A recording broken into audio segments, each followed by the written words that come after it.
Hello স্বাধীন। হুম, বলো কি বলবো? তো ছোট মামার মেয়ে আসতেছে। তো কি করবো? তাকে বাস স্ট্যান্ড থেকে নিয়ে আসবি। হ্যাঁ, আমার খাই দেয় কাম নাই। তোর বোনের ছেলে হৃদয় ভাইয়ের পাঠাও। ও কলেজে, তোর মতো অকেজো নয়। কি? আমি অকিছু? আমি তোর সাথে তর্ক করতে চাইছি না। গিয়ে নিয়ে আসবি, নয়তো তোর বাইক নিয়ে নিব। হ্যাঁ, এটাই তো পারবা। চুপ। কথাটা বলেই কল কেটে দিই। আর আমি বেচারা বাইকের উপরে বসে থাকি। আর আজ বন্ধুগুলোও যে কেন আসছে না কে জানে। আমি পকেট থেকে সিগারেট বের করব। তখনই আমার ফোনে একটা কল আসে। আর আমি ফোন বের করে ফোনের স্ক্রিনে তাকিয়ে দেখি সাদিয়া পেতনি নামটা ভেসে উঠেছে। আমি রিসিভ করতেও বলল, কই রে? এই তো আসতেছি, দাঁড়া। কথাটা বলে ওকে কোনো কথা বলতে না দিয়ে ফোন কেটে সিগারেট ফেলে দিয়ে বাইক নিয়ে বাস স্টপেজের দিকে রওনা দিই। আর আমি বাস স্টপেজে পৌঁছে যেতে যেতে আমার পরিচয়টা দিয়ে দিই। আমি আমার মা বাবার বড় ছেলে, নাম ইকরাম খান স্বাধীন। পড়ালেখা করি না, ইন্টারের ফাইনালের পরীক্ষার সময় ট্যুরে চলে গেছি। তারপরের কাহিনী তো আপনারা অবশ্যই জানবেন, তাই আর পড়িনি। খান বংশের ছেলে, তাই তেমন কাজ করতেও হয় না। আমার ছোট একটা বোন আছে, নাম ইকরা খান সুমাইয়া। ও ক্লাস 6-এ পড়ে। আর যাকে আনতে যাচ্ছি সে হচ্ছে আমার আম্মুর ছোট ভাই, অর্থাৎ আমার ছোট মামার মেয়ের। ওর নাম সাদিয়া মির্জা। ওকে আমি সহ্য করতে পারি না। ও আমার 2 মাসের সিনিয়র। আর ও আমায় দেখে ফেললেই থাপ্পড় অ্যান্ড কেস দিতে দিতে গালটার 12টা বাজিয়ে দেয়। আচ্ছা, বাদ দেন তো ওর কথা।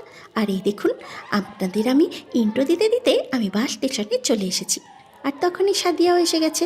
কিরে, কেমন আছিস? ভালো ছিলাম তোর আসা পর্যন্ত। কেন রে? আমি আবার কি করেছি? কিছু না, আচ্ছা দাঁড়া, আমি একটা সিএনজি নিয়ে আসি। আমি ওকে কিছু বলতে না দিয়ে সিএনজি নিতে চলে যাই। এবং কিছুক্ষণ পর সিএনজিওয়ালা মামার সাথে সব কিছু ঠিকঠাক করে ওর সামনে নিয়ে আসি। সাদিয়াকে বলি। নে, ওঠ। ও কোনো কথা না বলে ব্যাগগুলো তুলে নেয়। ও সিএনজিওয়ালাকে পাঠিয়ে দেয়। আমি ওকে বলি, পাঠিয়ে দিছিস কেন? তুই কেমনে যাবি? কেন, তোর বাইক আছে না? আমি কি তোর জন্য বাইক নিছি নাকি বে? ওকে দাঁড়া, ফুপিকে কল দিচ্ছি। আচ্ছা থাক, ওঠ। কথাটা বলতে বলতে ও ফোনে ব্যাগ ঢুকিয়ে তারপরে পিছনে উঠে বলল, চল। ওকে। আর তুই দূরত্ব বজায় রেখে থাক। এটা বলে আমি বাইক চালানো শুরু করি। আর সাদিয়া আমায় পিছন থেকে জড়িয়ে ধরে বলে, কেন রে? জিএফ রাগ করবে নাকি? ফালতু কথা বলিস না। আমার জিএফ নাই। আর আমায় ছাড়। কেন? আমার বন্ধুরা দেখলে আমার অবস্থা খারাপ করে ফেলবে। কি করবে? তোকে আমার জিএফ মনে করে পরে আমার পকেট খালি করবে। সেটা নিয়ে তুই চিন্তা করিস না। ওরা যদি খেতে চায় খাওয়াবি, আর পরে আমার থেকে নিয়ে যাবি। ওকে, আর এখন ছাড় হালি। তারপর সাদিয়া ছেড়ে দিয়ে একটু দূরত্ব বজায় রেখে বসে এবং চুপচাপ করে বসে থাকে। আর আমরা কিছুক্ষণের মধ্যেই বাসায় পৌঁছে যাই। বাসায় আসতেই দেখি হৃদয় ভাইও বাইক নিয়ে ঢুকছে। হৃদয় হচ্ছে আমার মেজো খালার ছেলে। পুরো নাম নেজাউল হক হৃদয়। ফুটবল প্রেমিক একটা ছেলে। ও অনার্স প্রথম বর্ষে পড়ে। আর একদম বাসায় আমার সাথে বন্ধুর মতো থাকে। আমি আরও একই রুমে থাকি। তখন আমি বাইক পার্ক করতে সাদিয়া নামে। ভাইয়া বাইক পার্কিং করতে করতে বলে, কিরে সাদিয়া, কেমন আছিস? জি আলহামদুলিল্লাহ, ভালো। তুমি? আলহামদুলিল্লাহ। যা বাসায়। ওকে। কথাটা বলে ও চলে যায়। আর হৃদয় আমার দিকে তাকিয়ে একটা হাসি দিয়ে বলে, বাছা, সামলাও এখন ঠেলা। হাসো না তো, বেশি আসলে দাঁতে পোকা ধরবে। আমার হাত নিয়ে চিন্তা করতে হবে না, নিজের গাল দুটো নিয়ে চিন্তা কর। কথাটা বলে ও বাসায় ঢুকে পড়ে। আর আমিও। আমি বাসায় ঢুকতে আম্মু ডাক দেয়। আম্মু ডাক শুনে আমার বুক ধুকপুক করে ওঠে। কারণ নানির জাউরা মাইয়া কতটা জাউরা সেটা শুধু আমিই জানি। আমি আম্মুর সামনে যাইতেই আম্মু বলে, শোন, ও রুমে একটু ময়লা আছে, একটু পরিষ্কার করে দে তো। আমি রান্না করতেছি। আম্মু, আমি কি মেয়ে নাকি যে মাইয়াদের কাজ করুম? ভাই, আমার খালা যা কইছে তা করে নে, নয়তো তোর প্রিয় বাইকের উপর ধুলো পড়বে। আমি অসহায় বলে তোর আমার দিয়া মজা নিতেছস? মামা খালার নানি আসুক, তারপর তিনটারে দেখে নেব। কথাটা বলেই আমি সাদিয়ার রুমে আসি। আর ওরা তিনজন হাসতে থাকে আমার রাগ দেখে। আর আমার পিছন পিছন সাদিয়াও আসে। রুমে আসতে সাদিয়া দরজা লাগিয়ে দেয়। আর আমি ওর দিকে তাকিয়ে বললাম, কি বে, তুই দরজা লাগালি কেন? অনেক দিন হয়েছে তোর কোমল ওই গালে আমার ঠোঁটটা স্পর্শ পায়নি, তাই একটু। কথাটা বলে একটা ডেভিল মার্কা হাসি দেয়। আর আমি ওর হাসি দেখে পিছিয়ে যাই। আর ও আমার কাছে সরে আসে এসে দেয়ালের সাথে চেপে ধরে। আমি ওর হাতের ছোঁয়া একদম বাকরুদ্ধ হয়ে যাই আর নিঃশ্বাস জোরে জোরে নিতে থাকি। তখন ও আমার গালে ওর ঠোঁট লাগিয়ে দেয় আর আমি একদম সোজা হয়ে দাঁড়িয়ে থাকি, কিছুই বলতে পারি না। তখন ও আমার কানের সামনে এসে বলে। কেমন লাগলো আমার ইন্ট্রো? তখনই আমার হুঁশ আসে। আমি বলি, কিছু বলছিলি? আমার ইন্ট্রো কেমন লাগলো? এটা এন্ট্রো না, তুই আমার উপর যে অত্যাচার করবি তার ড্যামো। সর সামনে থেকে। আর বল, কোন জায়গাতে ময়লা? কোন জায়গাতে ময়লা নেই? তো আম্মুকে যে বলছো তোর রুমে নাকি ময়লা। আরে মিথ্যে বলছি। তোরে তো। কথাটা বলে আমি রুম থেকে বের হয়ে যাই। আমি যদি আর কিছুক্ষণ থাকি তাহলে নিশ্চিত আমার এই অসহায় গালগুলোকে কিস দিতে দিতে মেরে ফেলবে। আমি রুম থেকে বের হতেই হৃদয়ের সাথে দেখা। ও আমাকে দেখে বলে, কিরে ট্রেলার কেমন লাগলো? ভাই দেখো, মজা নিও না, মনে রাখো কালকে খালা আসবে। কালকেরটা কালকে দেখা যাবে। আমি ওকে কিছুই না বলে নিজের রুমে চলে আসি এবং তখন ফোন বের করে দেখি আমার বেস্ট ফ্রেন্ড আকাশ একটা পিক সেন্ড করেছে। আমি ওপেন করে দেখি যে সাদিয়া যে বাইকে করে জড়িয়ে ধরেছিল ওইটার পিক ও ভয়েস মেসেজ দিয়েছে। আমি ওর ভয়েসে রাগে রিয়াক্ট দিলাম আর ফোনটা বন্ধ করে দিলাম। আর শুনুন, ওর ব্যাপারে কিছু বলে নেওয়া প্রয়োজন। ও আমার বেস্ট ফ্রেন্ড, তাছাড়াও আর কেউ সাদিয়ার ব্যাপারে জানে না। আর আমাদের বন্ধুত্বের মাঝে কিছু হলে তো পুরো এলাকায় ভাইরাল করে দেয়। আমি শিওর এটাও ও ভাইরাল করে দিয়েছে। তখনই জোহরের আজান পড়ে আমি ওয়াশরুমে চলে যাই ফ্রেশ হতে। তখন ফ্রেশ হয়ে বের হয়ে জায়নামাজ বিছিয়ে নামাজে দাঁড়াই এবং নামাজ শেষ করে উঠি। তখনই আমার বোন সুমাইয়া চলে আসলো। ভাইয়া, আম্মু ডাকছে, জলদি আয়। ওকে যা।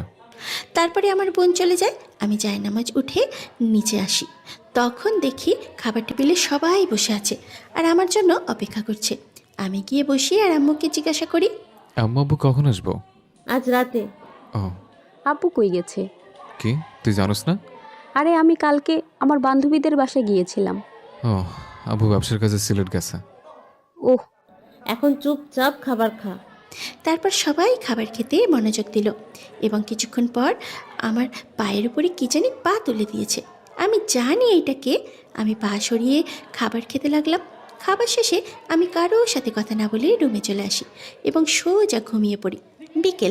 বিকেল 5টার সময় আমার ঘুম ভাঙে, তাও আবার কারোর নরম ঠোঁটের স্পর্শে। আমি চোখ খুলে দেখি সাদিয়া। আমি ওকে এক ধাক্কা মারি, আরও ফ্লোরে পড়ে যায়। আরও ব্যয় করা শুরু করে।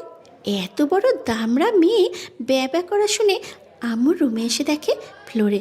তখন আম্মু ওকে জিজ্ঞাসা করে, কিরে মা, তোর কি হয়েছে? আর ফ্লোরে কেন? তোমার পোলারে ঘুম থেকে ডাক দিছি যে তোমার পোলা ধাক্কা মেরে ফ্লোরে ফেলে দিছে। এই রইসা দিয়ে মিশা কথা বলিস, আমি তোকে ডাক দিয়েছি সত্যি, কিন্তু আম্মু বাকি কথা বলবার সময় না দিয়ে আমাকে ঠাস ঠাস করে থাপ্পড় মারে। আমি তো গালে হাত দিয়ে আম্মুর দিকে তাকাই।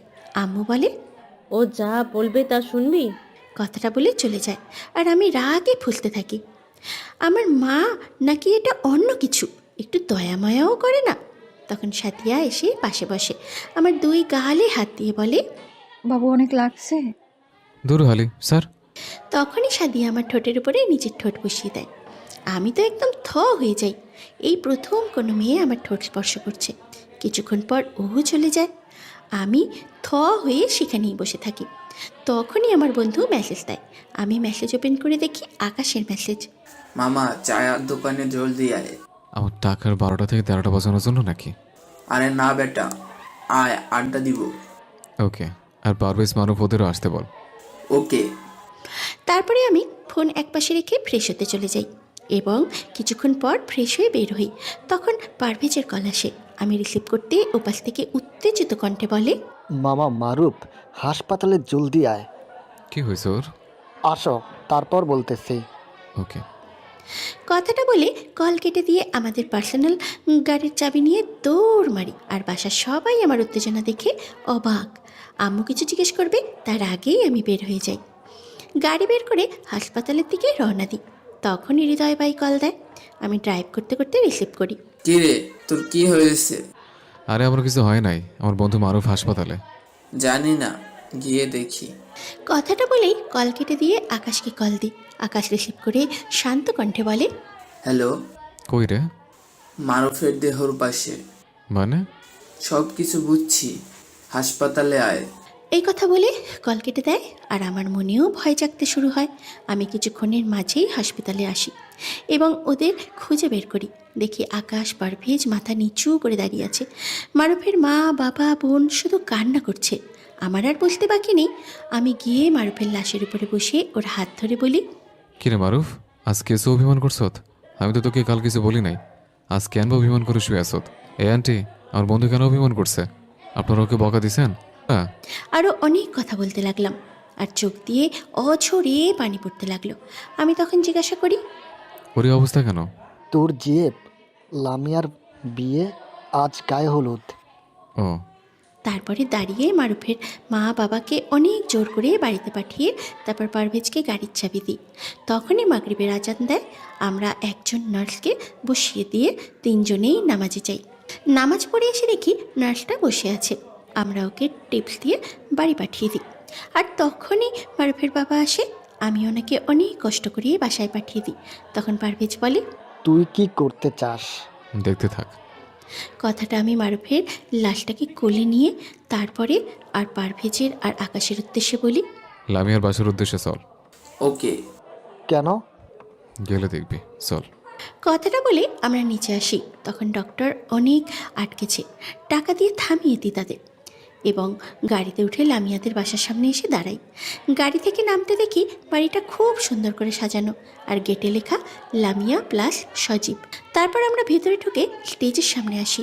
আর লামিয়ার সামনে যে টেবিলটা থাকে, আমি মারুফের লাশ আকাশের কাছে দিয়ে টেবিলটা ফেলে মারুফের লাশটা রেখে মুখের উপরের থেকে কাপড় সরিয়ে দিই। তখনই লামিয়া মুখটা দেখে কান্না শুরু করে আর সকলের বুঝতে বাকি রইল না যে হচ্ছেটা কি আর লাশটা কার। আমি তখন বলতে লাগলাম, আমি ওকে অনেকবার বুঝিয়েছি, কিন্তু ও না বুঝে তোর মতো কাজরা মায়ের লোকের রিলেশন করছে। আর তুই কি দিলি ওর ভালোবাসার প্রতিদানটা? মৃত্যু? বাহ রে বাহ, তোকে অনেক সম্মান করতাম, কিন্তু আজকের পর আর না। আর হ্যাঁ, কাল করে জায়নামাজ গিয়ে শেষ করে দেখে আসিস। কথাটা বলে আমি মারুফের লাশটা নিয়ে বের হয়ে যাই এবং সোজা ওদের সামনে আমরা তিনজন আমাদের বন্ধুর লাশ নিয়ে ওদের বাড়িতে আসি। আমি তখনই পাগলের মতন হয়ে যাই, সহ্য আর করতে পারছি না।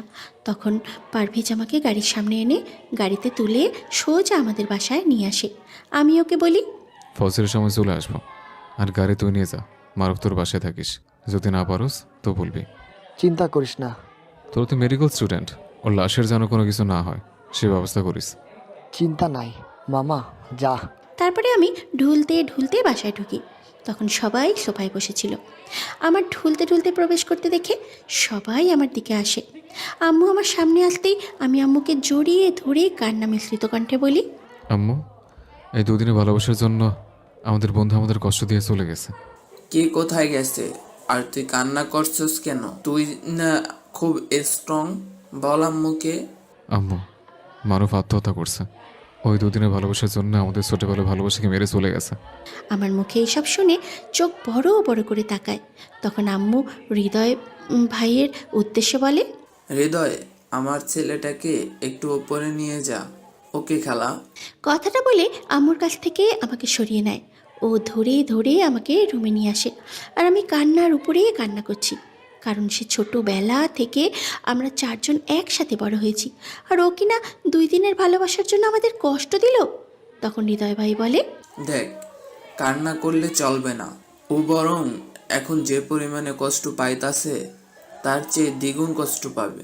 তো কি করব বল? সে ছোটবেলা থেকে আমরা একসাথে বড় হয়েছি, আর ও কি না? বাদ দে, এখন বল ও জানাজা কখন? আমি জানি না। পারভেজের আম্মু আব্বুর সাথে কথা বলে জানাবে।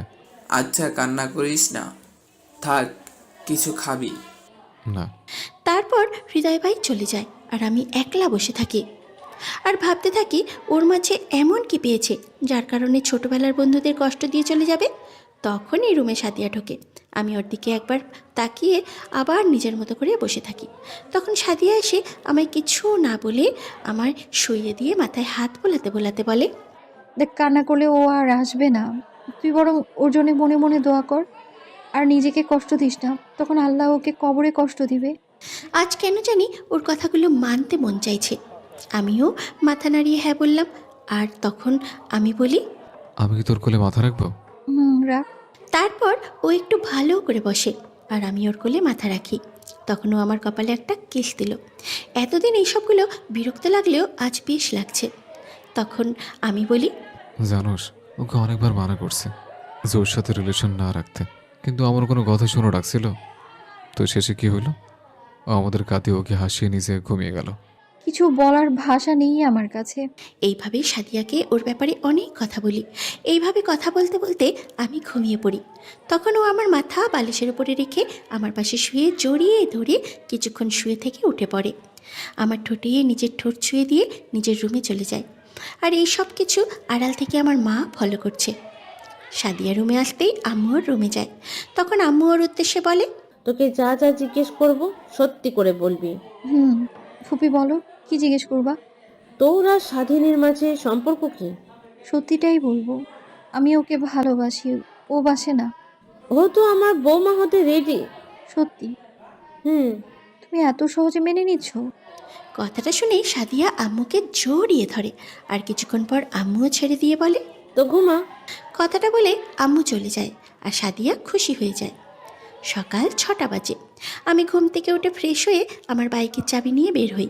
তখনই দেখি সাদিয়া আমার রুমের দিকে আসছে। আর আমাকে দেখে সাদিয়া বলল, কোথাও যাচ্ছিস? মারুফের বাসায়। দাঁড়া, আমি হৃদয় ভাইয়াকে ডেকে দিচ্ছি। লাগবো না। তুই বললে তো আর হবে না, চুপচাপ দাঁড়িয়ে থাক। কথাটা বলে ও হৃদয় ভাইয়ের রুমে চলে যায় আর আমি নিচে এসে সোফায় বসি আর ফোনটা হাতে নিয়ে আমি পারভেজকে কল দিই।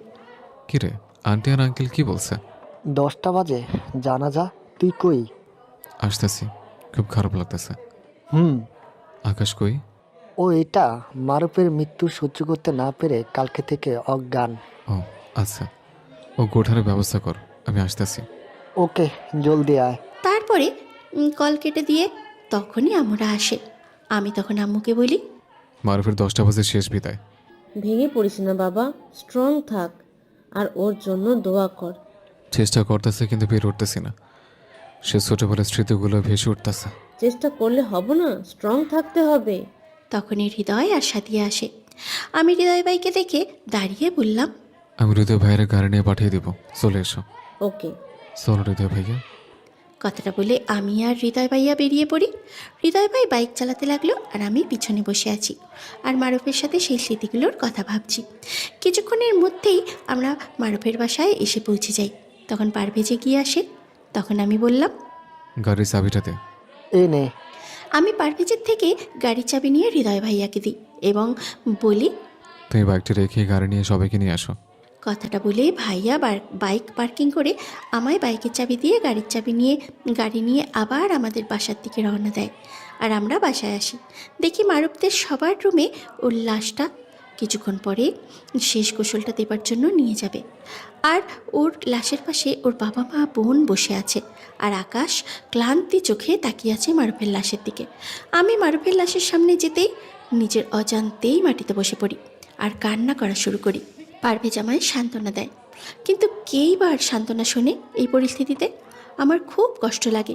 কিছুক্ষণ পর ওকে নিয়ে চলে যাই গোসল করাইতে আর আমরা সকলেই উদাসীন হয়ে বসে আছি। তখনই আমার বাসার সবাই আসে, মা বোন সাদিয়া আর হৃদয় ভাই। আম্মু গিয়ে আন্টিকে সান্ত্বনা দেয় আর আমার বোন গিয়ে মারুফের বোনের পাশে বসে। তখন সাদিয়া আমার পাশে এসে বসে এবং আমার হাতটা ধরে সান্ত্বনা দেয়। আমি ওর স্পর্শ পেয়ে কেন জানি ঠান্ডা হয়ে যাই। এইভাবে বাকি নিয়ম কানুন পালন করতে করতে 9:30টার দিকে আমরা সবাই মারুফের লাশের খাটিয়াটা নিয়ে মসজিদের দিকে হাঁটা শুরু করি। হঠাৎ রাস্তায় লামিয়া আর ওর পরিবার আসে আর মারুফের লাশের খাটিয়াটা থামিয়ে ওর চেহারা দেখে এবং লামিয়া হাউ মাউ করে কান্না করে ওঠে। আমরা ওর থেকে বিদায় নিয়ে সোজা চলে আসি মারুফের খাটিয়াটা নিয়ে মসজিদে এসে সব নিয়মকানুন পালন করে কবরে নিয়ে যাওয়া হলো। তখন মনে হলো আমি নিজ হাতে আমার 1 ভাগ কলিজা কাউকে দিয়ে দিচ্ছি, তার চাইতে যেন দ্বিগুণ। আমি যখন শেষ মাটির চাকাটা দেব তখনই একটা চিৎকার দিয়ে সেন্ট হারিয়ে ফেলি। তখন কি হয়েছে আমি জানি না। আমার যখন জ্ঞান ফেরে তখন আমি নিজেকে মারুফের রুমে আবিষ্কার করি আর দেখলাম পাশে সাদিয়া বসে আছে। আমি ওকে দেখে মাথা নিচু করে মারুফের কথা ভাবতে লাগলাম। তখন ও আমার দিকে তাকালো আর আমায় ভাবতে দেখে আমার থুতনি ধরে মুখটাকে উঁচু করে বলল, দেখো চলে গেছে, ওকে নিয়ে ভাবলে আমরা জীবনেও ওকে পাবো না, বরং ও কবরে কষ্ট পাবে। তার চেয়ে ভালো আমরা ওর জন্য দোয়া করি। ঠিক বলছিস। কথাটা বলে নিজের অজান্তেই সাদিয়ার কোলে মাথা রাখি, আর সাদিয়া মুচকি হাসে আর মাথায় হাত বুলিয়ে দিতে থাকে। আমি তখন বলা শুরু করলাম, মারুফ, আমি, আকাশ, পারভেজ, আমরা চারজন সে ছোটবেলা থেকে একসাথে বড় হয়েছি। অনেক স্মৃতি, মাত্র আমরা যৌবনে পা রাখছি, তাতে একজনকে হারিয়ে ফেললাম। জানি না আর কারে কারে হারাতে হবে, তবে আমি আর কাউকে হারাতে চাই না। এইভাবে আমি আমাদের ছোটবেলার অনেক স্মৃতির কথা ওকে বলতে লাগলাম। তখন আকাশ আর পারভেজ রুমে ঢোকে আর আমায় বলে, কিরে এখন কেমন লাগতেছে? আমিও ওদের দেখে সাদিয়ার কোল থেকে মাথা তুলে বসে বলি, আলহামদুলিল্লাহ, মোটামুটি ভালো। ওহ, তো লামিয়া আর ওর পরিবার চলে গেছে? আজ লামিয়ার বিয়ে তো, তাই। কি অদ্ভুত এই ভুবন! প্রেমিক রেখে আসলাম অন্ধকার আসনে, আর প্রেমিকা বসতে যাচ্ছে বিয়ের আসনে। এই ভুবনটা এমনই। আমাদের কথা শুনে সাদিয়া বলে, দুনিয়া এমন না, দুনিয়ার কিছু মানুষ এমন, সেটা বল। কথা একটাই। কথা একটা না, যেমন? আমার কাছে কোনো উদাহরণ নেই, সোজা বলি আমি। দুনিয়াতে অনেক প্রকার মানুষ আছে, তার মাঝে স্বার্থপরের সংখ্যাটাই বেশি, বাকি সব কিছুর সংখ্যা কম। তাই সবাইকে না করে বলবেন কিছু। কারণ এই সবার মাঝে আমার ভালোবাসাও আছে, যা ওয়ান সাইড লাভ। শেষের কথাগুলো আমার দিকে তাকিয়ে বলল। আপনি ঠিক বলছেন। আমরা চারজনে মিলে কিছুক্ষণ কথা বলার পর বাইরে আসি বাসায় যাওয়ার জন্য। নিচে নেমে আসতেই দেখি সবাই উদাসীন হয়ে বসে আছে। তখন আমি মারুফের বাবার পাশে গিয়ে বসে বলি, দেখুন আঙ্কেল, সে ছোটবেলা থেকে আপনাদের সকলের কাছে আমরা চারজন মানুষ হয়েছি, আর আপনার ছেলে হারায় যতটা কষ্ট পাচ্ছেন তার চেয়ে দ্বিগুণ কষ্ট আমরা পাচ্ছি, কারণ আমরা সকলে অভ্যাসে রূপান্তরিত হয়েছি, আরও আমাদের রেখে স্বার্থপরদের মধ্যে চলে গেছে। তোর কথা ভাববেন না, ও একটা শালা হারামি, স্বার্থপর। যে ছেলে কোনো জায়গাতে আমাদের ছাড়া যেত না, সে হারামি আজ আমাদের রেখে চলে গেল। আর আমরা আপনাদের বাকি 3 ছেলে আছি না, একজনের জন্য কষ্ট পেলে হবে? আমাদের 3জনও তো ভালোবাসতে হবে, তাই না? এইসব কথা যখন বলতেছিলাম তখন খেয়াল করলাম পারভেজ আর আকাশ মাথা নিচু করে চোখের জল ফেলছিল। আমি শেষের লাইনটা বলে মারুফের বাবার হাত ধরি। তখন ওনার পাশে দুজন এসে বসে। এইভাবে কিছুক্ষণ থেকে আমরা দাঁড়িয়ে। মারুফের বোন নাদিয়ার মাথায় হাত বোলাতে বোলাতে বলি, আপু, কালকে রেডি হয়ে থাকিস, কালকে আমরা বাসায় নিয়ে যাবো তোকে। আর আঙ্কেল আন্টি কান্না করে লাভ নাই, বরং দোয়া করেন। তাহলে আসি, আর আমরা রাতে আসবো, খাবার রেডি থাকে যেন। আর আপু আমাদের রুমটা পরিষ্কার করে রাখ, আমরা থাকবো। আর ইকরা, তুই থাক, আম্মু ভাইয়া সাদিয়াকে দিয়ে আসি। ওকে। তারপর বিদায় নিয়ে আমরা সকলে গাড়িতে উঠি এবং পারভেজ আর আকাশ আমার বাইক নিয়ে যায়। আমরা কিছুক্ষণের মাঝে আমাদের বাসার সামনে এসে পৌঁছে যাই এবং বাসায় প্রবেশ করি। কিছুক্ষণ পর আমার মেজো খালা আসে, ওনার সাথেই কথা বলি, তারপরে উপরে চলে আসি। আমার পিছন পিছন সাদিয়াও আসে। তখন আমি রুমে আসতেই সাদিয়া ঢুকে দরজা লাগিয়ে দেয়। আমি ওকে দেখে বলি, ওটা কিছু করিস না, আমি কি অবস্থায় আছি তা জানোস। সাদিয়া কিছু না বলে এসে আমার মাথার পেছনে 2 হাত দিয়ে মুখটা সামনের দিকে এনে ঠোঁটের সাথে ঠোঁট লাগিয়ে দেয়।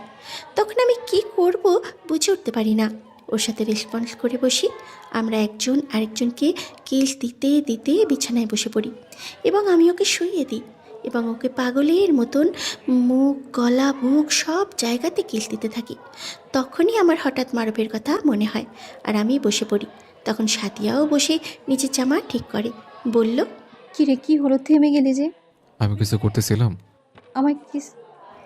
আমার তখন মনে পড়ে আমি কি করতে যাচ্ছিলাম, তাই ওর দিকে তাকিয়ে বলি, কখনো নারীর ছোঁয়া পাই না, শুধু তোর ছাড়া। আর সরা তুই কেস দিলে, তাই জ্ঞান হারিয়ে ফেলছিলাম, তাই সরি। আরে সমস্যা নেই, আমি তোর জন্য সর্বদা আছি। আচ্ছা, এখন যা, আমি একটু একা থাকতে চাই। ওকে। তারপরে চলে যায় আর আমি মারুফের সাথে কাটানো কথাগুলো ভাবতে থাকি আর শুয়ে পড়ি। শুয়ে শুয়ে ভাবতে ভাবতে আমি ঘুমিয়ে পড়ি। জোহরের আজান দেয়, তখন কারো মিষ্টি কণ্ঠের ডাক শুনে ঘুম থেকে উঠি। আমি চোখ খুলে দেখি সাদিয়া। আমি উঠে বসতে সাদিয়া বলে, যা গোসল করে আয়। ওকে। তারপরে সাদিয়া চলে যায় আর আমি ফ্রেশ হতে চলে গেলাম। ফ্রেশ হয়ে এসে জোহরের সালাত আদায় করি, মারুফের জন্য দোয়া করি। তখন নিচ থেকে খাবার খাওয়ার জন্য ডাক দেয়। আমি উঠে নিচে আসি এবং সবার সাথে খাবার খেতে বসি। সকলে নানানভাবে হাসতে চেষ্টা করে, আমিও হাসি। খাবার খেয়ে কারোর সাথে কথা না বলে সোজা রুমে চলে আসি। রুমে এসে আকাশকে মেসেজ দিই। রেডি হয়ে মালকের বাসায় যাব। ওকে। কথাটা আমি আবার পারভেজকেও জানিয়ে দিই। তারপরে আমি রেডি হয়ে সোজা গাড়ি নিয়ে মারুফদের বাসায় চলে আসি। তা আমি ওদেরকে জানিয়ে দিই আর চলে আসতে বলি, এবং ওরাও কিছুক্ষণ পর চলে আসে। আর ওনাদের সাথে আমরা একেবারে আমাদের মা বাবার মতন আচরণ করি আর সমস্ত বাসা আবারও সাজানো শুরু করি। এইভাবেই দিনটা কেটে যায় আর রাতটা সেখানে থাকি। সকালে উঠে ওনাদের সাথে সময় কাটিয়ে বিদায় নিয়ে নাদিয়া আর আমার বোনকে নিয়ে আমাদের বাসায় চলে আসি। তখন দেখি বাসায় আব্বুও চলে আসছে আর আমার সকল কাজিন আর আন্টি ফুপি সবাই আসছে। আমি সবার সাথে নাদিয়াকে পরিচয় করিয়ে দিই আর সবার সাথে টুকটাক কথা বলে উপরে চলে আসি। নিজের রুমে এসে ফোন নিয়ে গেম খেলতে থাকি, কিন্তু বন্ধুর কথা খুব মনে পড়ছিল। তখন আমার কাজিন রিমন, হৃদয় ভাইয়ের মেজো ভাই, আমার রুমে আসে আর বলে, কিরে ভাই কি করস? বসে আছি, আয়। তুই বলা লাগবে না, আমি এমনিতেও ভিতরে আসবো। ও, তো তোর আর কি খবর? আলহামদুলিল্লাহ ভালোই কাটতেছে। আচ্ছা মন খারাপ করিস না। হুম। এইভাবে কথা বলতে থাকি আর এইভাবে প্রায় 1 মাস কেটে যায়। আমার বাসা টু নাদিয়াদের বাসায় টু 4 দোকান, এইভাবে। কিন্তু মারুফকে ভুলতে পারছি না। এই 1 মাসে সবাই চলে যায়, শুধু সাদিয়া থাকে। আর শুনছি ও নাকি এখানে নাকি পড়ালেখা করবে। আমিও কিছু বললাম না। প্রতিদিনের মতো আজকেও আমি পারভেজ আকাশ চায়ের দোকানে বসেছিলাম। তখনই দেখি কিছু মেয়েকে অন্য পাড়ার ছেলেরা মিলে তাড়া করছে। আমরা 3 জন সেখানে যাই আর তখন তাদের লিডার রাকিব বলে, দেখ স্বাধীন, সর সামনে থেকে, ওরা আমাদের পাড়ার। তোদের পাড়ার তো কি হয়েছে? দেখ তোদের পাড়ায় এসে ঝামেলা করতে চাই না, ওদের দিয়ে দে। কথাটা বলে ও একটা মেয়ের হাত ধরে টান মারে আর মেয়েটা অন্য হাত দিয়ে পারভেজকে জড়িয়ে ধরে। আর পারভেজ মেয়েটার দিকে কিছুক্ষণ তাকিয়ে থেকে রাকিবের হাত থেকে মেয়েটার অন্য হাত ছেড়ে নিয়ে মেয়েটাকে ওর পিছনে নিয়ে আসে আর বলে, ওরা যে পাড়ার হোক আমাদের পাড়ায় এসে ঝামেলা করতে পারবে না। তোদের তো আমাদেরকে জানিস, তোদের পাড়ায় গেলেও পারবি না, আমাদের পাড়ায় থাকলেও হুদা মার না খেয়ে চলে যা। ওকে, তোদের আমি পরে দেখে নিব। কথাটা বলেই ওরা চলে যায় আর পারভেজ ওদের নিয়ে রেস্তোরাঁয় ঢোকে। আমি আর আকাশ ওর পিছন পিছন যাই। তখন ও ওদের নিয়ে একটা টেবিলে বসে আর আমরা 2 জন ওদের পাশের টেবিলে। তারপরে ওদের জন্য এবং আমাদের জন্য শুধু কফি অর্ডার করি। তখন পারভেজ জিজ্ঞাসা করলো, আপনারা কারা আর ওরা কেন তাড়া করতেছিল? আমি ফাহমিদা আর ওরা আমার বান্ধবী রিমি, মিলি আর ঐশী। ও, তা আপনাদের কেন তাড়া করছিল? আমরা সবাই এতিম, আমরা এতিমখানাতে বড় হয়েছি। আজ একটু ঘুরতে বের হয়েছি, তখন ওরা খারাপ প্রস্তাব করে, আমরা রাজি হই না, তাই তাড়া করেছিল। ও আচ্ছা, তা আপনারা এখন কই থাকেন? বড় হলো তো আর এতিমখানায় থাকতে পারেন না? আমরা এতিমখানার পাশের একটা বিল্ডিংয়ে বাসা ভাড়া থাকি আর জব করি। ও আচ্ছা, শুনুন, আমি ফাহমিদাকে আমাদের বাসায় রাখবো। আমিও আপনাদের মতো এতিম। আমি তো আপনার পারভেজের সম্পর্কে বলতে ভুলেই গেছি। 2 বছর আগে ওর মা বাবা সবাই মারা যায় আর ওর বাবা অনেক টাকার মালিক, তাই ওর কোনো অসুবিধা হয় না। না, আমি ওদের ছাড়া থাকবো না। ওকে, সমস্যা নাই, সবাই থাকতে পারবেন। রাজি। আমরা এতক্ষণ ওদের কাণ্ড দেখছি আর আমরা পারভেজের কথা বলার স্টাইল আর ফাহমিদার দিকে তাকানোর স্টাইল দেখে বুঝে গেছি পারভেজের আসল মতলব। কিছুক্ষণ পর পারভেজ আমাদের রেখে চলে যায় ওদের নিয়ে আর বিলও আমাদের ধরিয়ে দেয়। আমরা বিল মিটিয়ে হাঁটতে হাঁটতে বলি, অবশেষে আমাদের পারভেজও কারো প্রেমে পড়ছে। আজ মারুফ থাকলে কত মজা হতো। তা ঠিক বলছো। কথা বলতে বলতে হাঁটতে থাকি। তখনই আমাদের সামনে লামিয়া আর ওর জামাই এসে পড়ে। আমরা ওকে ইগনোর করে চলে যাব। তখনই লামিয়া বলে, সরি ভাইয়া। It's okay. ভাবনিস না, ওর কথা বলতে চাইতেই কথা বল। ভাইয়া, আপনার জামাই আমাদের দুলা ভাই, তেরেমেরি করে আমাদের হাতে মার খায়েন না। কাকে মরিবার আমি কে তা জানোস? জানার প্রয়োজন নেই। তোরে তো আজ। কথাটা বলে আমাদের দিকে আসছিল। তখনই আকাশ ঠাস করে একটা থাপ্পড় মারে আর ও চুপ হয়ে যায়। তখন আমি বলি, কেমন লাগতেছে? আর থাকেন, নেক্সট টাইম কথা বলতে চাইলে জানে মেরে দেবো। কথাটা 2 জন মিলে। তখন আকাশ আবার এসে আরেকটা থাপ্পড় মারে আর লামিয়ার জামাই গালে হাত দিয়ে দেয়। আকাশ চলে আসে। তখন আমরা বলি, এটা কি হলো? থাপ্পড় মারছি। কিন্তু কেন? ও এখন কি করছে? কিছু করে নাই, তাই। তারপর হাসতে হাসতে চলে আসি দুইজন। বাইকের সামনে এসে বাইক নিয়ে সোজা পারভেজের বাসায় চলে আসি। বাসায় এসে ভিতরে ঢুকে দেখি পারভেজ সবাইকে নিচে রুম দেখিয়ে দিচ্ছে, আর ফাহমিদাকে ওর পাশের রুমটা। আমরা ওকে টেনে বের করে এনে বলি, টাকা দে। কিসের টাকা? আমরা যে রেস্তোরাঁ বিল দিছি সেখানে 5,009 আসছে, তা দে। ফারুম না। ওকে। কথাটা বলে আমায় চোখ মারে। আমি পারভেজকে দেয়ালের সাথে চেপে ধরি। তখনই আকাশ পারভেজের মানিব্যাগ নিয়ে বাইরে দৌড় দেয়। পারভেজ আমায় ধাক্কা দিয়ে পালিয়ে আকাশের পিছনেই দৌড় দেয়। আকাশ নিচে আসতেই হঠাৎ ঐশী মেয়েটার সাথে ধাক্কা খেয়ে মেয়েটার উপরে পড়ে। ঠোঁটে ঠোঁট লেগে যায়, আর সকলে পিছনে তাকিয়ে থাকে এবং আকাশ আর ঐশী একজন আরেকজনের দিকে তাকায়।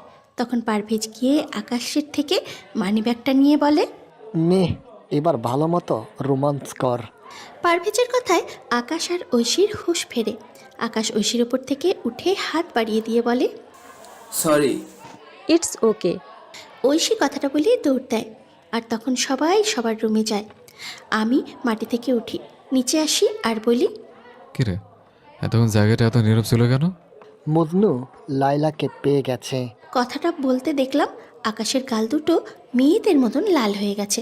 আমি আকাশের গালে হাত দিয়ে বললাম, কিরে, কি ব্যাপার? তোর গাল দুইটা এমন হয়েছে কেন? আরে হালা, ওর লাইলাকে পেয়েছে। এখন এখানে ও লাইলাকে কেমনে পেয়েছো? পারভেজ তারপরে সব বলল, আর আমি সব শুনে হাসতে লাগলাম। হাসতে হাসতে ঐশী রুমের দিকে চোখ গেল। দেখলাম ঐশী লুকিয়ে লুকিয়ে আকাশকে দেখছে। তখন আমি, এই যে মিস, এখানে আসুন। ঐশী আমার কথা শুনে আসে, কিন্তু মাথা নিচু করে রাখে। আকাশকে পছন্দ করেন? 2 মাস ধরে। ঐশীর কথা শুনে আমরা সবাই ঐশীর দিকে তাকাই। তখন ও বলে, অবাক হবার কিছুই নেই। আমি ওনাকে পছন্দ করি 2 মাস ধরে। আর আমি ওনাদের কলেজে জব করি, প্রিন্সিপাল ম্যামের সাথে থাকি। আমি আর ওনাকে দেখি, আমি সব সময় বোরখা গায়ে দিয়ে, আর উনি সর্বদা মেয়েদের ইগনোর করতো। আমি ওনাকে দেখতে দেখতে ভালোবেসে ফেলি। ও, আর আমার বন্ধু পারভেজও ফাহমিদাকে পছন্দ। আর পারভেজ, আমি এখন বাসায় যাই, বিকেলে দেখা হবে। আর আমি বিকেলে যেন শুনি তুইও ফাহমিদাকে প্রপোজ করছ। কথাটা বলে চলে আসি। আমি সোজা বাসায় আসতেই সাদিয়ার সাথে দেখা। ও কিছু না বলে ঠাস করে একটা থাপ্পড় মারে। আমি ওকে বললাম, আমি আবার কি করছি? আমার মারছত কে? এমনি অনেকদিন ধরে থাপ্পড় মারি না, তাই। তাই বলে এত জোরে? আস্তে মারলে কোনো মজা লাগে না। দূর হালি। হালি না, বউ। সসামনে থেকে। কথাটা বলে উপরে আসি। আমার বোনের রুমের সামনে দিয়ে যাচ্ছি, তখন দেখি আমার বোন ফোন চালাচ্ছে আর নাদিয়া বসে আছে। তখনই আমি রুমে এসে, আমার কাছে আরও একটা ফোন ছিল, তাই নিয়ে বোনের রুমে আসি। আমি ঢুকতে দুইটা ভাইয়া বলে জড়িয়ে ধরে। আমি ওদের ছাড়িয়ে বলি, তুই কলেজ কেমন কাটতেছে? ভালো। কি রে নাদিয়া, তোর ফোন নাই? না মানে ভাইয়া, মারুফ ভাইয়া থাকতে সংসারটা ও চালাতো। ও তো এখন নাই বাসা ভাড়া দেবার জন্য। আচ্ছা বুঝছি, তোর ফোন নাই সেটা আমি বলবি না। আমি ওরে অনেকবার বলছি, কিন্তু না, আমি আমার পুরাতন ফোনটা দিতে চেয়েছি, তাও ও নিতে চায়নি। তোর একটা থাপ্পড় মারবো। তোর বোনের ফোন নাই, তুই আমার বলস নাই কে? আর ওকে কেন তোর পুরাতন ফোন? সরি। আমার বোন কথাটা বলার পর আমি ফোনটা বের করে নাদিয়ার হাতে দিই। ও নিতে চায়নি, আমি জোর করে দিয়েছি। তখন ও বলে, তোর ভাই 3টা আছে, কোনো অসুবিধা হলে জানাবি। ওকে। মন দিয়ে পড়ালেখা কর, আমরা আছি। তখন পিছন থেকে হাততালি দিতে দিতে আব্বু আম্মু এসে বিছানায় বসতে বসতে বলে, বাহ, আমার ছেলে আজ কত বড় হয়ে গেছে। আর নাদিয়া মা, আমি আছি না? তোর বাবা, তোর চিন্তা কিসের? মন দিয়ে পড়ালেখা কর। আব্বু, বলতেছিলাম যে আমাদের তো 2টা কোম্পানির, বড় কোম্পানিটা তুমি নিচে চালাও, ছোট কোম্পানিটা না হয় আমি চালাই, সেটা তো ম্যানেজার দিয়ে চালাও, তেমন একটা লাভ আসে না। তুই যা ভালো মনে করস। ওকে, আমি কাল থেকে জয়েন করব। কাল থেকে না, পরশু থেকে। কেন? কালকে কি একটু কাজ আছে, তাই। ওকে, আমি চাই। কথাটা বলে আমিও নিজের রুমে চলে আসি।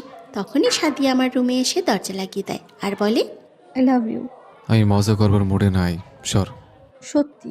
কথাটা বলে ও আমার সামনে এসে দাঁড়ায়, আর আমি ওকে কিছু বলার সুযোগ না দিয়ে ঠোঁটে ঠোঁট লাগিয়ে দিই। কিছুক্ষণ পরে ছেড়ে দিই আর হাঁপাতে থাকি। তখন আমি বলি, কিস দিতে আসছিলি, আমি নিচে দিয়ে দিছি, তারপর ওসব ফালতু কথা বলিস না, বের হ। সত্যি।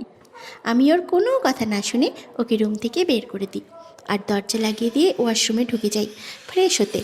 ফ্রেশ হয়ে বের হয়ে তখনই আজান পড়ে আমি রেডি হয়ে বের হয়ে নামাজ পড়ে বাইক নিয়ে এক টানে মারুফের কবর জিয়ারত করি।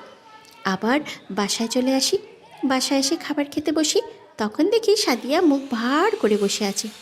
আমার তাতে কি, আমি চুপচাপ খেয়ে উপরে চলে আসলাম আর বিছানায় শুয়ে ঘুমিয়ে পড়ি। বিকেল 4টে বাজে। বিকেল 4টে বাজে প্রতিদিনের মতো আমার ঘুম ভাঙে। আমি উঠে মুখ ধুয়ে ফ্রেশ হয়ে অজু করে নিচে আসতেই আসরের আজান দেয়। আমি নামাজ পড়ে কবরের সামনে আসতে দেখি পারভেজ আকাশ কবর জিয়ারত করছে আর আমি ওদের সাথে যোগ দিলাম। তারপর জিয়ারত শেষ করে 3জনেই বাইকের সামনে আসি। বাইকে উঠে 3জন আড্ডাখানায় অর্থাৎ চায়ের দোকানে চলে আসি। তখন চা অর্ডার দিই আর চা খেতে খেতে কথা বলি।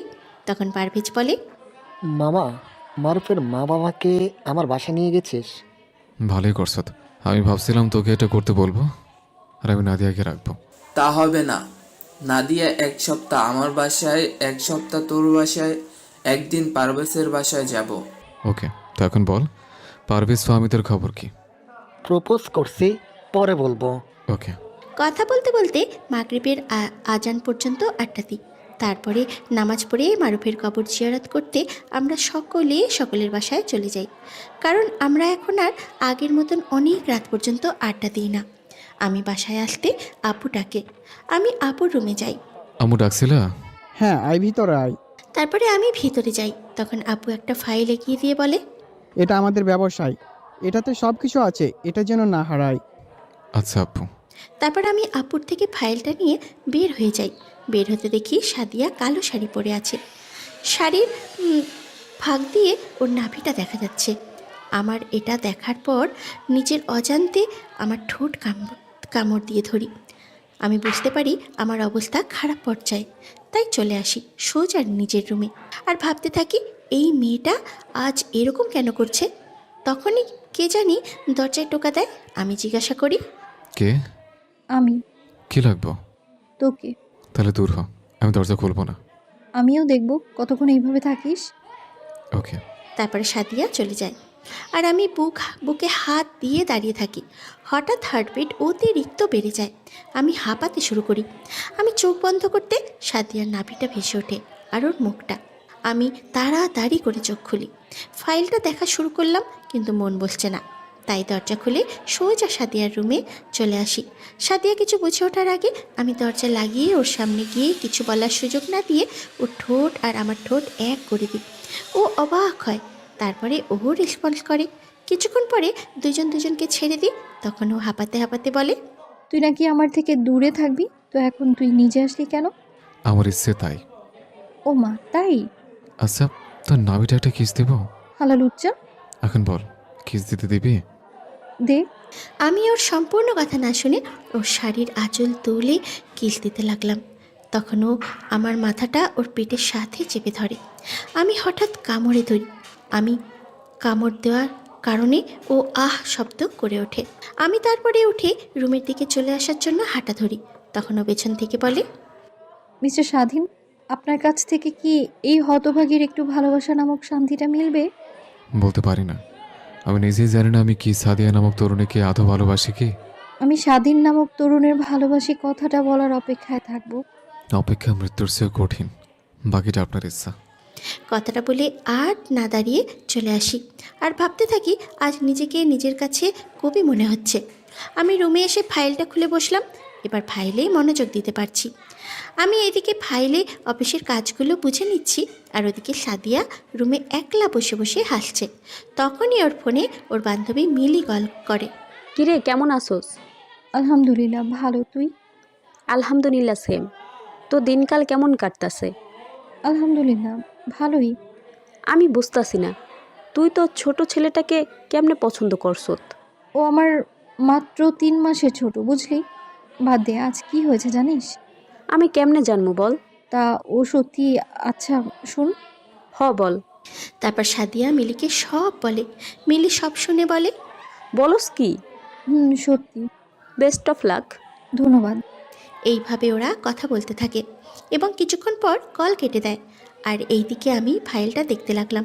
তখনই ফোনে একটা কল আসে। আমি স্ক্রিনে তাকিয়ে দেখি রং নাম্বার। আমি তারপরেও রিসিভ করি। আসসালামু আলাইকুম, কে? ওয়ালাইকুম আসসালাম স্বাধীন। জি, আপনি কে? আমন নীরব। তো মিস্টার নীরব, আমি কল দেবার কারণ? আপনি হয়তো সাদিয়াকে ভালোবাসেন, তো আমি ওকে ভালোবাসি, সরে যান। কথাটা বলার পর আমার মেজাজ গরম হয়ে যায়। তাই আমি রাগান্বিত কণ্ঠে বলি, এই স্বাধীন এত দুর্বল না যে নিজের ভালোবাসা ছেড়ে দেব। আমি তেমন কোনো কথা শুনতে রাজি না। ওকে ছেড়ে দিবেন, আর না হয় নিজের প্রিয় জিনিস হারাতে প্রস্তুতি নেন। ওকে, আর হ্যাঁ, আমি 48 ঘন্টার মাঝে আপনাকে খুঁজে বের করব। কে 48 ঘন্টার মাঝে যদি খুঁজে বের করতে পারেন তাহলে আমি কিছু করব না। ওকে। কথাটা বলে কল কেটে দিলাম। আর আমি আমার একজন ফ্রেন্ডকে কল দিলাম। ওর নাম হলো ফারুক। ও আমার কল রিসিভ করে বলল, আসসালামু আলাইকুম স্বাধীন। ওয়ালাইকুম আসসালাম। তো মামা এত পরে কেন? একটা হেল্প লাগবে। বল। তারপরে আমি ওকে সব খুলে বলি।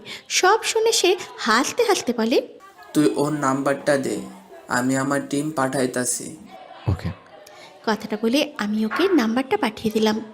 ও তারপরে বলল, 48 ঘন্টা পর আমি ওকে নিয়ে তোর সামনে যাব আর দাওয়াত খেয়ে আসব। তারপরে আমি কিছু বলতে যাব তার আগে ও এইটা ডিলিট করে দেয়। আর আমি বসে থাকি, মুচকি হাসি দিই। তখন ঈশ্বরের আজান দেয়।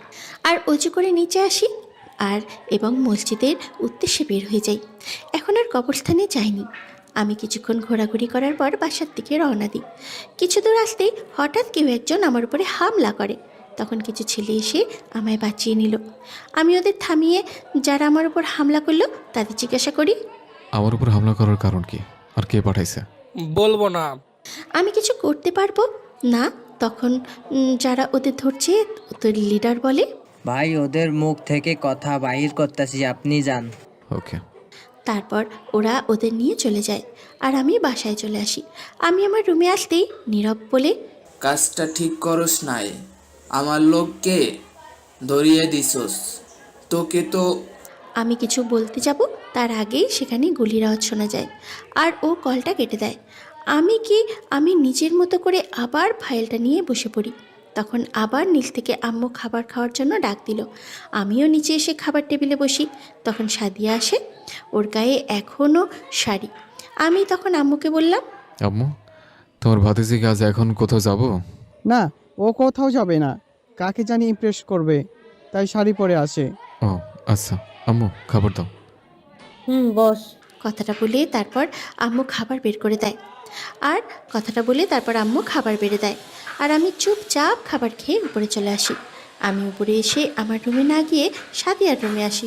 প্রায় অনেকক্ষণ হলো ও আসছে না। আমার মনে হচ্ছে আমায় খুঁজছে কিন্তু পাচ্ছে না। আমি ওর দরজার পাশে লুকিয়ে থাকি। কিছুক্ষণ পর ও আসে আর বিছানায় বসে পড়ে। তখন আমি দরজা লাগিয়ে দিই। ও দরজা লাগানোর আওয়াজ শুনে দরজার দিকে তাকায় আর আমায় দেখে বলে, আমি দরজা লাগিয়ে দিই। ওর কাছে আসি, তখন ও বলে, এখানে কেন? আপনি বলছিলেন না যে ভালোবাসা কি পাওয়া যাবে? তো এখন? তখন আমি ওর মাথার পেছনে হাত দিয়ে মাথাটা সামনে এনে আমার মাথার সাথে ঠেকিয়ে বললাম, ভালোবাসি, তবে হঠাৎ বেশি ফেলছে। কতখানি? অনেক, যা বলার বাইরে। আমাদের কালকে বিয়ে। মানে পরিবারের সবাই আমাদের বিয়ে ঠিক করেছে। ও তাই? তারপরে দুইজনের ঠোঁট এক করে দিলাম। লিপ কিস দেওয়া বন্ধ করে ওর সারা মুখে কিস দিই।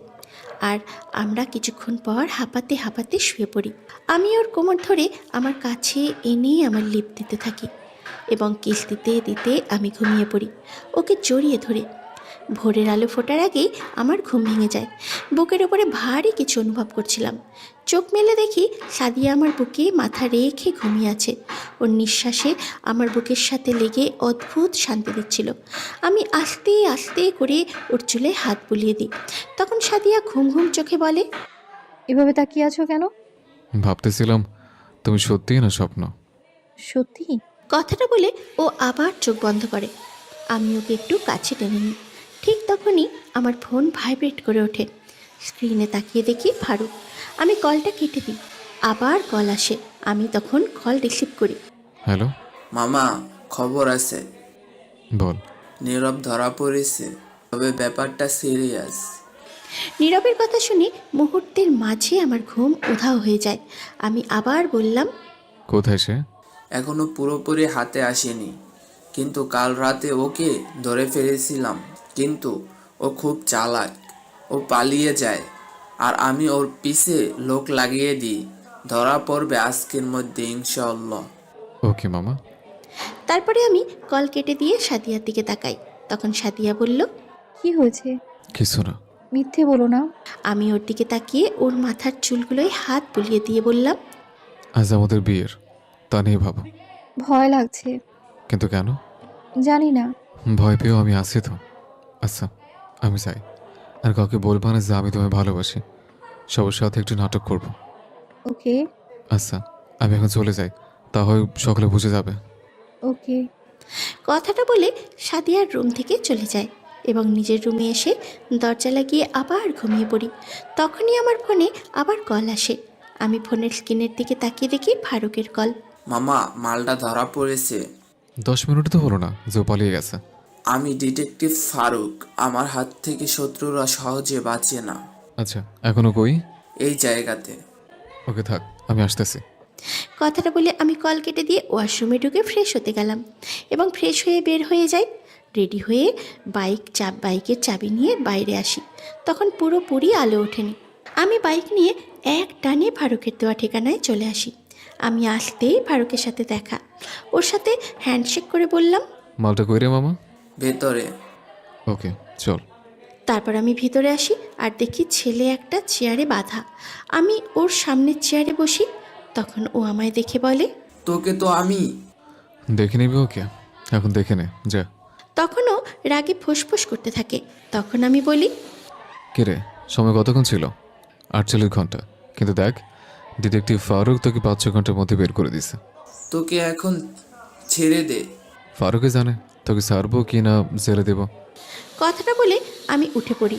তখন ফারুকের সঙ্গে কথা বলতে থাকি। তা তোর আর কি খবর? ভালো না রে। জিএফ কানাডা থেকে প্যারা দিতাছে বিয়ের জন্য।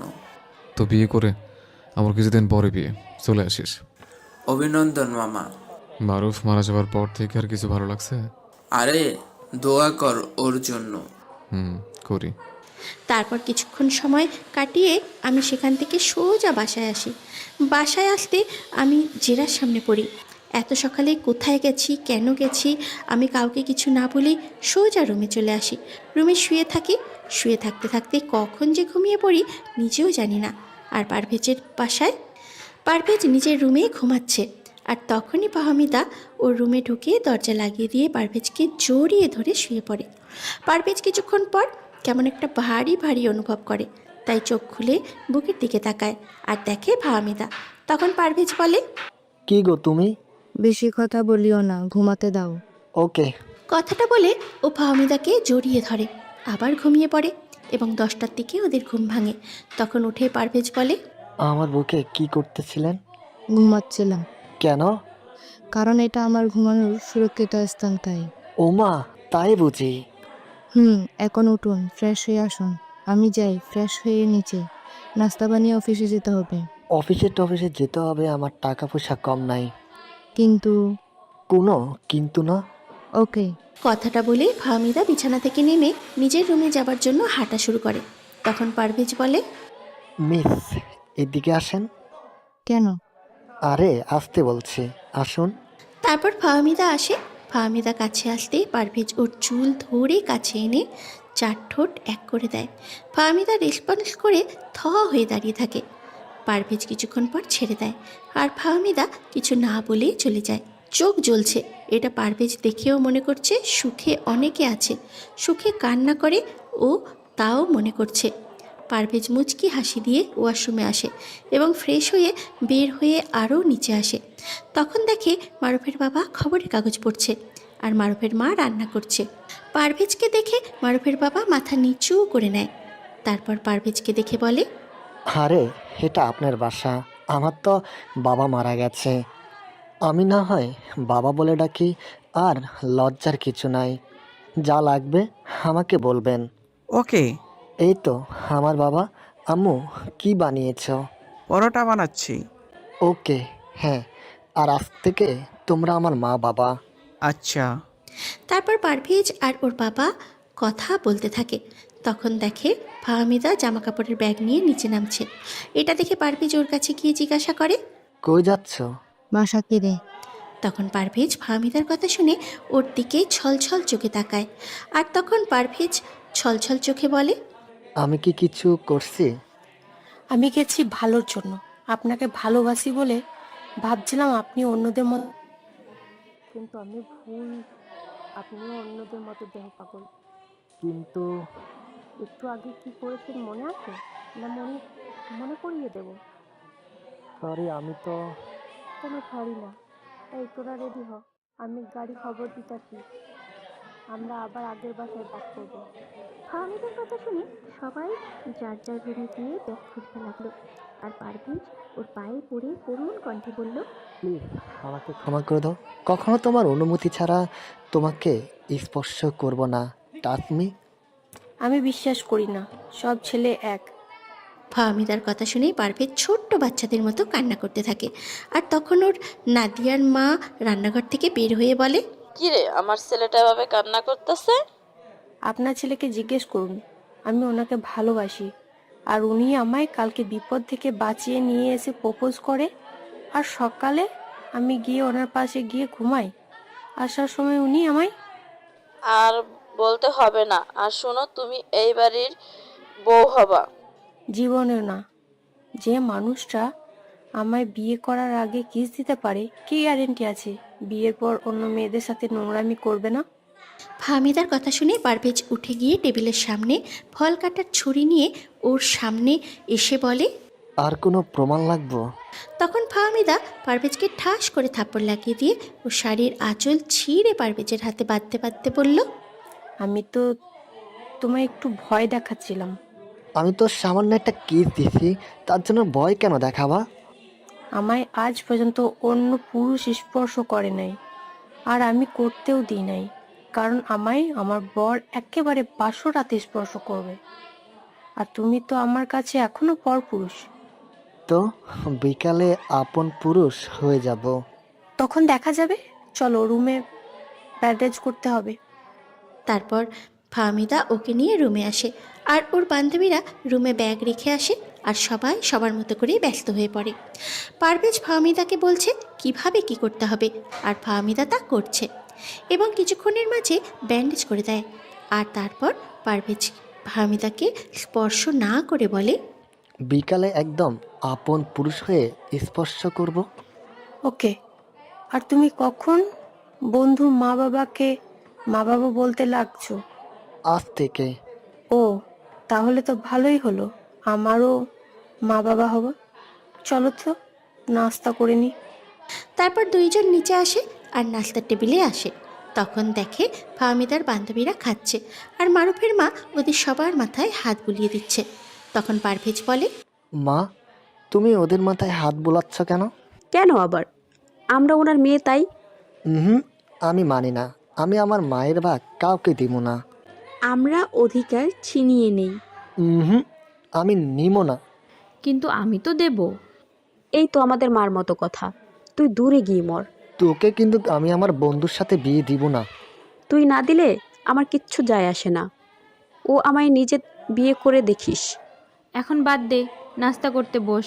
আর তোরা 4টা ওঠ। ওকে, এই পেটুকটাকে খাইয়ে দাও, আর সাথে আমাদের ভাবিটাকেও। তুই আর কে? তর্ক বাদ দিয়ে তোরা ওঠ, আর তোরা বস। তারপরে ওরা উঠে বসার রুমে বসে। আর পারভেজ এবং ফাহমিদা বসে আর মা ওদের নাস্তা পেরে দেয়। তখন পারভেজ বলে, তোমরা নাস্তা করছো? না, পরে করব। পরে করতে হবে না, বসো। প্রথমে নাদিয়ার মা বসতে চায়নি, পরে ওদের জোড়াজোড়িতে বাবাকে নিয়ে বসে। তখন নাস্তা করার সময় বাবা বলে, আমাদের মেয়েটা কেমন আছে? ওর ভাইয়ের কাছে ভালো আছে। স্বাধীন ওর গায়ে একটা ফুলের টোকাও লাগতে দেবে না, আমার বিশ্বাস। তাও তো ঠিক বলেছ। তোদের এই ঋণ আমরা 3জন কখনো পরিশোধ করতে পারবো না। আর আমরা 8জন, বিশেষ করে আমি, স্বাধীন আকাশ কখনো না আমাদের জীবনে এমন একটা বন্ধু দেওয়ার জন্য। তারপরে 4 জন মিলে বিভিন্ন কথা বলতে বলতে নাস্তা করে। আর এইদিকে আমাদের বাসায় আমি ঘুমাচ্ছি, তখন কারো মিষ্টিটাকে আমার ঘুম ভাঙে। আর আমি চোখ খুলে দেখি সাদিয়া। আমি ওকে এক টানে কাছে নিয়ে নিই। তখন ও বলে, এই আম্মু ডাকতেছে, এসব করো না তো। আর আজ রাতে তো আমি তোমার হব। ওকে, আজ রাতে আমার হবে বলে ছেড়ে দিচ্ছে। ওকে এখন ওটা ফ্রেশ হয়ে নিচে আসো। ওকে, যাও। কথাটা বলে সাদিয়াকে ছেড়ে দিই। তখন ও আমার কপালে একটা মিষ্টি করে কিস দিয়ে চলে যায়। আর আমি মুচকি হাসি দিয়ে উঠে বসে ফোনটা হাতে নিই। তখন দেখি 11টা ছুঁই ছুঁই। আমি বিছানা থেকে নেমে ফ্রেশ হতে গেলাম। নিচে আসতেই দেখি আজকেও আমার বাসায় সকলে আসছে। আমি নিচে আসতে আসতে ছোট মামা আসে। কিরে? আসসালামু আলাইকুম মামা, কেমন আছো? ভালো, তুই? আলহামদুলিল্লাহ। তো কখন আসলা? 8টা বাজে, যখন আপনি ঘুমিয়েছিলেন। আরে ছোট আম্মু যে, কেমন আছো? তোমার সুইটহার্ট, আমার বুড়ি কই? এই তো। আচ্ছা, গল্পের শুরুতে তো একবার ইন্ট্রো পরিচয় দিয়েছি, তখন সম্পূর্ণ দিইনি, এখন দিই। আমার বড় মামা মারা গেছে, ওর একটা ছেলে আর একটা মেয়ে। আমার ছোট মামা আর মামি অর্থাৎ সাদিয়ার বাবা মা, আর বড় খালা আর খালাতো ভাইরা, আর মেজো খালা আর আমার মেজো খালার ছেলেরা অর্থাৎ হৃদয় ভাই আর ওর 2 ভাই রিমন রামিশ, আর বড় খালার 2 ছেলে মামুন আর মাইনুদ্দিন, আর মামুর ভাইয়ের বউ ছেলে আছে। আরে সুইটহার্ট বুড়ি। কথাটা বলে আমার নানুর পাশে গিয়ে বসি। তখন হৃদয় ভাই এসে বলে, ও তোর সুইটহার্ট না, আমার কলিজা। তোর সুইট হার্ট না, আর তোর কলিজা না আমার বউ। আরেক সাওয়াল আসছে সর সামনে থেকে, ও তোদের কেউ না, আমার। মামুন ভাই কিছু বলতে যাবে, তখনই ভাবি গিয়ে মামুন ভাইয়ের ছেলে মেহেদিকে বসিয়ে দিয়ে বলে, তোমাদের কারো কেউ না, আমার বাবার নানু হচ্ছে আমার বাবা মেহেদির। শখ কত, বেটার আমার সুইটহার্টকে আমার থেকে কেড়ে নিচ্ছে। তখন আমাদের খালাতো বোন মামাতো বোন সকলে একসাথে বলে, যা, তোগো কারো কিছু না আমাদের।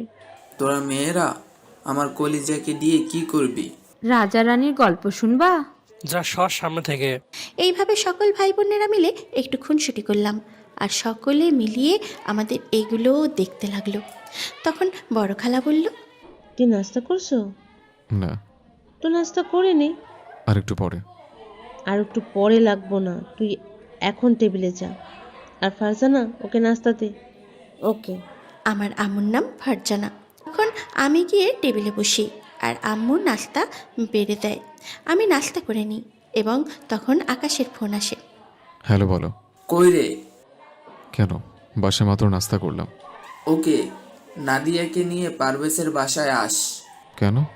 আঙ্কেল আন্টি ওকে দেখতে চায়। ওকে, আসতেছি, দাঁড়া। কথাটা বলে আমি আমার বোনের রুমে এসে নাদিয়াকে বলি, নাদিয়া, রেডি হ, আমরা এক জায়গাতে যাবো। কথাটা আমি বাহির হয়ে নিজের রুমে আসি এবং কিছুক্ষণ পর রেডি হয়ে বের হয়ে তখন দেখি নাদিয়া রেডি।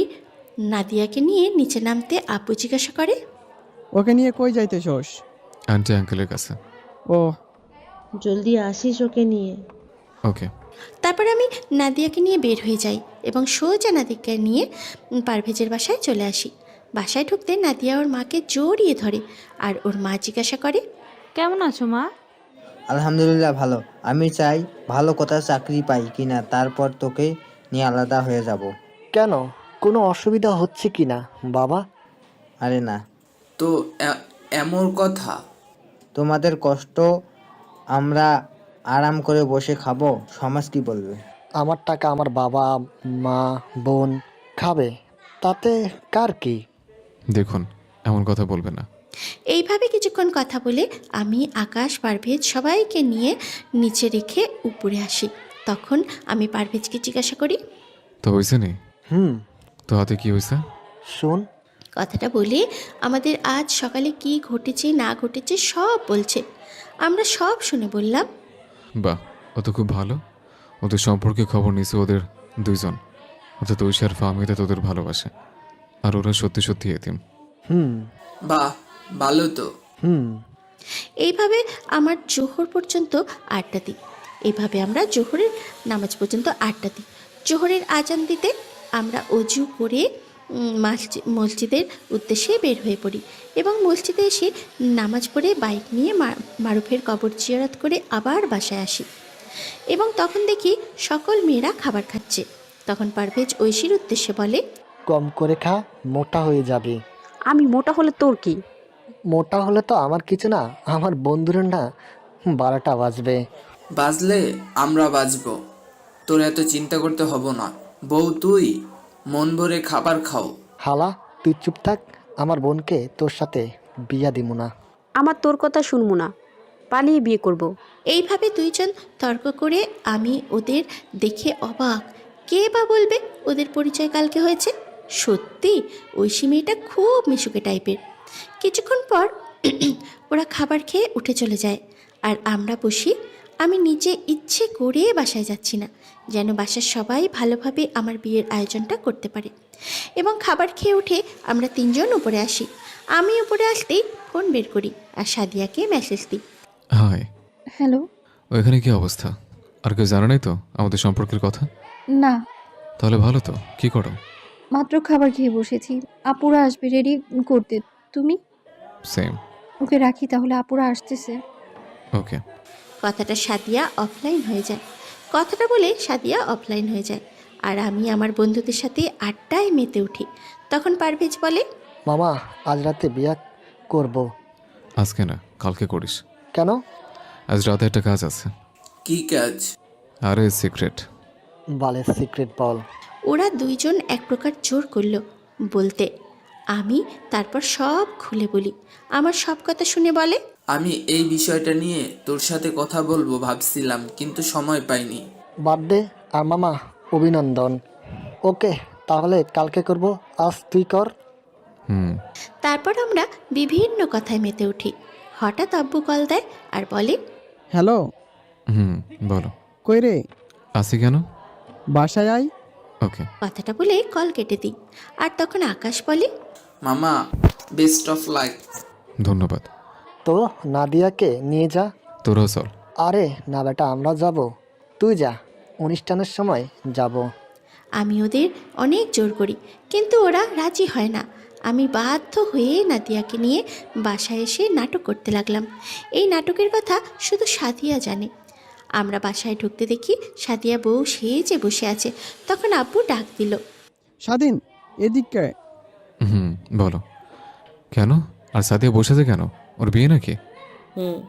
কার সাথে? বস, তারপর দেখবি। তারপর আমি গিয়ে বসি আর আব্বু কাজীকে বলে বিয়ে পড়াতে। আমি আমার নাটক চালিয়ে যাই এবং কিছুক্ষণের মাঝে আমাদের বিয়ে পড়ানো শেষ হয়। আমি তারপরে নাটক চালিয়েই যাই। রাত 11টা।